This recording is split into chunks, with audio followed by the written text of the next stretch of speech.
Dear students, Durga tutorial के online classes में आपका स्वागत है। हम आपको पढ़ाने जा रहे हैं 12th क्लास हिंदी गद्य खंड का ऑब्जेक्टिव क्वेश्चन और आंसर्स, जो आगामी परीक्षा को ध्यान में रखते हुए अति महत्वपूर्ण प्रश्नों का हमने समावेश किया है।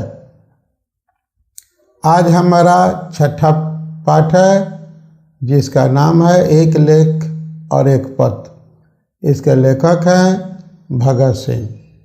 तो आइए पहले प्रश्न से शुरुआत करें। इसके पहले आपको बता दें कि आप प्लेलिस्ट में पूरे पाठ का लेक्चर विस्तृत ढंग से, जिसको देख सुन लेने के बाद आप बहुत आसानी के साथ सारे वस्तुनिष्ठ प्रश्नों का उत्तर आराम से दे सकते हैं, और शॉर्ट लॉन्ग क्वेश्चन के लिए भी आपको वहां पर वीडियो लेक्चर उपलब्ध है।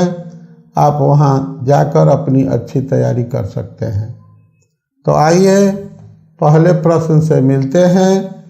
पहला प्रश्न आपको स्क्रीन के ऊपर नजर आ रहा है। एक लेख एक पत्र के लेखक हैं भगत सिंह, नामवर सिंह, रामधारी सिंह दिनकर, मोहन राकेश। सही चुने हैं। इसका उत्तर होगा भगत सिंह। आगे बढ़ते हैं। भगत सिंह सरकार के किस राय पर खफा थे? छात्रों को राजनीति की ओर प्रेरित करने की राय पर, छात्रों को राजनीति से दूर रखने की राय पर, छात्रों को विद्यालय तक ही सीमित रखने की राय पर, इनमें से कोई नहीं। तो तीन में से एक ऑप्शन आपको चुनना है कि भगत सिंह सरकार के किस राय पर, यानी किस विचारधारा के विरोधी थे। छात्रों को राजनीति की ओर प्रेरित करने की, छात्रों को राजनीति से दूर रखने की, छात्रों को विद्यालय तक ही सीमित रखने की। सही ऑप्शन होगा बी, छात्रों को राजनीति से दूर रखने की राय पर भगत सिंह अंग्रेजी सरकार का विरोध करते थे। आगे बढ़िए। भगत सिंह के अनुसार आत्महत्या क्या है? कायरता है, निर्भीकता है। कायरता और निर्भीकता दोनों है, इनमें से कोई नहीं। सही ऑप्शन होगा कायरता है। भगत सिंह ने कैसी मृत्यु को सुंदर कहा है? असामयिक मृत्यु को, देश सेवा के बदले दी गई फांसी को, युद्ध में हुई मृत्यु को, इनमें से किसी को नहीं। आपको बताना है कि भगत सिंह ने किस मृत्यु को सुंदर कहा है। इस पर आपको शॉर्ट क्वेश्चन भी इम्पोर्टेंट क्वेश्चन बनता है कि भगत सिंह के अनुसार सुंदर मृत्यु कौन सी है। तो इसका सही ऑप्शन होगा देश के बदले दी गई फांसी को। देश सेवा के लिए अगर जान भी देना पड़े तो वह मृत्यु सबसे सुंदर मृत्यु है। आप हमारे वीडियो लेक्चर में सुने भी होंगे कि जो मौत मोहब्बत में आए वो जान से बढ़कर प्यारी है।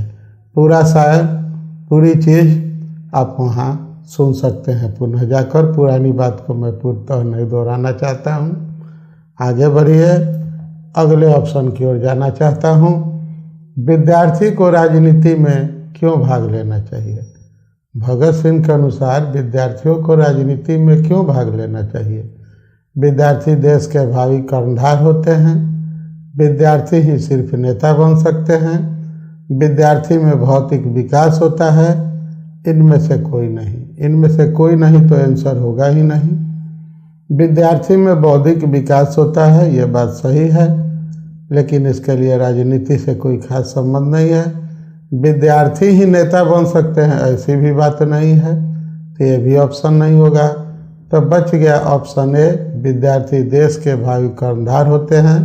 यही सही आंसर होगा। अब चलते हैं अगले प्रश्न की ओर। भगत सिंह का जन्म कब हुआ था?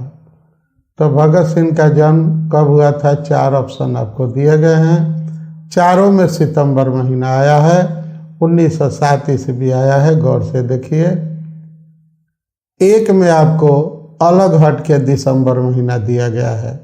साल सब में कॉमन है और महीना एक अलग है, वो है दिसंबर। अब अगर आप सितंबर और दिसंबर में एक सही चुन लें तो आप सही आंसर आसानी से चुन सकते हैं। तो सही आंसर है 28 सितंबर 1907। आगे बढ़िए। भगत सिंह की माता का क्या नाम था? आपको बताना है कि भगत सिंह की माता का नाम क्या था। हेमावती, विद्यावती, प्रजावती, प्रियावती। आपको इन चारों नाम में बताना है कि भगत सिंह की माता का नाम क्या था। हम आपको बता देते हैं, विद्यावती।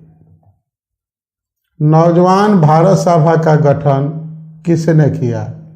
भगत सिंह ने, चंद्रशेखर आजाद ने, गणेश शंकर विद्यार्थी ने, इनमें से कोई नहीं। यानी आपको बताना है कि नौजवान भारत सभा का गठन किसने किया था। भगत सिंह किए थे कि चंद्रशेखर आजाद किए थे कि गणेश शंकर विद्यार्थी किए थे कि इनमें से कोई नहीं था। सही आंसर है भगत सिंह। आगे बढ़िए। भगत सिंह को किस कांड की संलिप्तता में फांसी दी गई? यानी कि भगत सिंह को किस कांड में आरोपी बना के अंग्रेजों ने उन्हें फांसी दिया? असेंबली बम कांड, लाहौर षड्यंत्र केस, सैंडर्स हत्याकांड, इनमें से कोई नहीं। सही आंसर होगा लाहौर षड्यंत्र केस। आगे बढ़ते हैं। किसने कहा क्रांति की तलवार विचारों की शान पर चढ़कर धारदार बनती है?